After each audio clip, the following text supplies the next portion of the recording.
So first of all, ought to is a helping verb like will, and it is similar to should, but it is much less frequently used. There are two basic reasons why it is less frequently used. First, it does not have a past form. How to use that? It does not have a past form.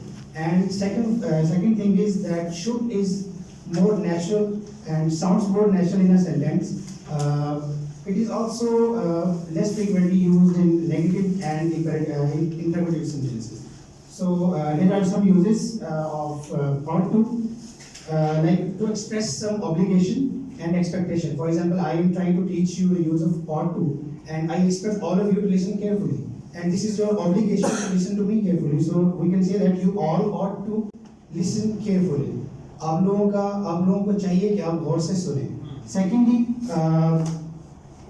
to express the likelihood of something happening, like this session ought to happen for next 2 hours या next 1 hour. मतलब ये session जो है इसको अगले 1 या 2 घंटे तक मज़ीद चलना है या चलेगा या चलना चाहिए.